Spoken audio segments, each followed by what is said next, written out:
Operational excellence and soaring profits are being met with a collapsing valuation multiple.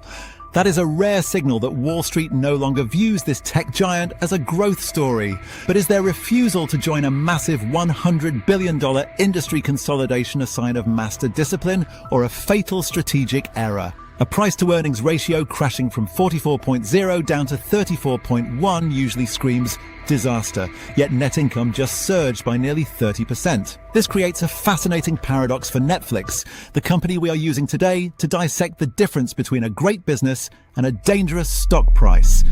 This divergence signals a fundamental shift. At first glance, you might look at that earnings per share of $2.60, up significantly from last year, and think the market has lost its mind. Why punish a company that is making more money than ever? To understand this, we have to look at the P/E ratio. Simply put, this ratio tells you how many dollars investors are willing to pay for $1 of the company's earnings.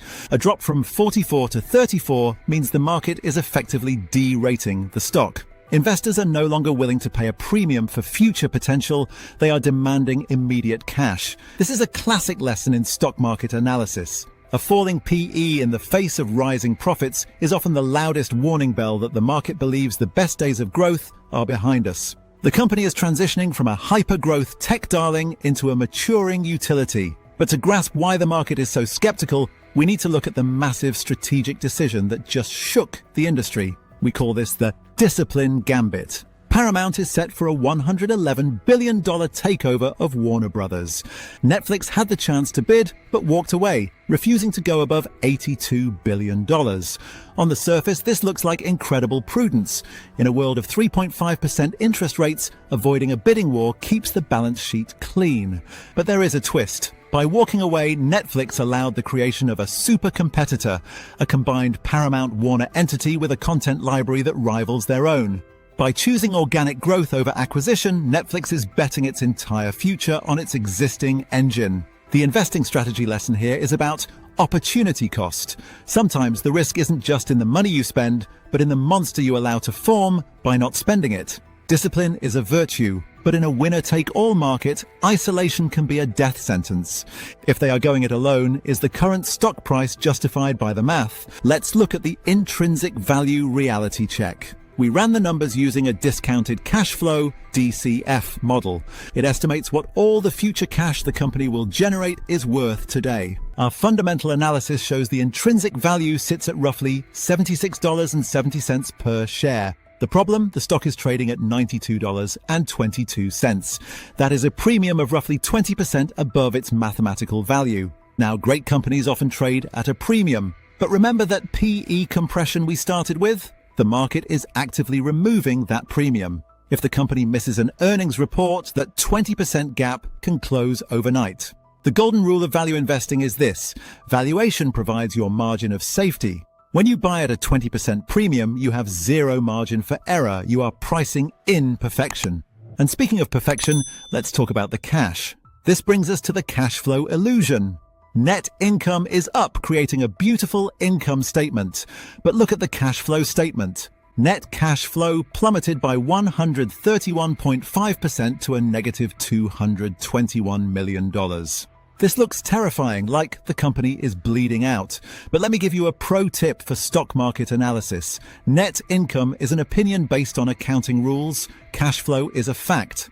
The discrepancy here suggests capital is being heavily deployed into debt servicing or strategic investments rather than sitting in the bank. You must ask yourself, is this temporary? Or is the cost of maintaining their dominance rising so fast that profits can't keep up? However, it is not all bad news. There is a reason they can afford to burn cash while others cannot. Efficiency. We call this the profitability shield. The company boasts a return on equity of 41.3%. ROE measures how good management is at turning your shareholder money into more money. This operational leverage is their primary defense against that new Paramount-Warner giant. While competitors struggle to integrate massive mergers, Netflix can reinvest in content without the administrative bloat. But here is the complication. Operating margins actually dipped slightly recently. This hints that the cost of production is inflating. High margins are a moat, but inflation is the bridge that crosses it. A smart investing strategy requires you to monitor if those margins are sustainable or if they are being eroded by the content wars. This efficiency allows them to do something their competitors can't: clean up their debt. The debt-to-equity ratio has declined to 50.6%. While competitors leverage up to buy studios, Netflix is deleveraging. Why does this matter? Because with interest rates hovering near 3.75%, debt is expensive. By cleaning up the balance sheet, they are becoming unsinkable. But there is a flip side. Deleveraging is great for safety, but it limits your war chest. If they need to aggressively subsidize prices to fight off Warner Paramount, they are currently prioritizing safety over expansion. So we have a safe, efficient company, but where will the new customers come from? This brings us to the saturation wall. Data shows that key regions like North America are reaching market saturation. With retail sales flat, the consumer is tapped out. The easy growth phase is over. The narrative is shifting from user acquisition, getting new people to sign up, to revenue extraction, charging existing users more. This is risky. When you combine market saturation with a tapped-out consumer, the ceiling for growth becomes very visible. This is a core concept in fundamental analysis. When a company hits saturation, it must rely on pricing power. If they raise prices and users leave, the stock collapses. If they raise prices and users stay, the stock stabilizes. That is the gamble you are taking right now. Finally, we must consider the external threat. Regulation. Pressure is mounting globally. We are seeing increased scrutiny on algorithms and local content quotas. This isn't just noise. For a global streamer, having to produce specific content for France and different content for India fragments their strategy. It increases costs and lowers that efficiency we just praised. The lesson? Never ignore the boring risks. Regulatory friction acts as a silent drag on margins that purely financial models often overlook until it is too late. So let's circle back to our core thesis. We are looking at a growth trap. We have a company that is operationally excellent, generating massive profits and deleveraging its balance sheet. But the data supports the market's skepticism. The compression of the PE ratio, the 20% premium over intrinsic value, and the refusal to engage in M&A all point to the same conclusion. This is no longer a hyper-growth stock. It is a maturing utility priced like a luxury good.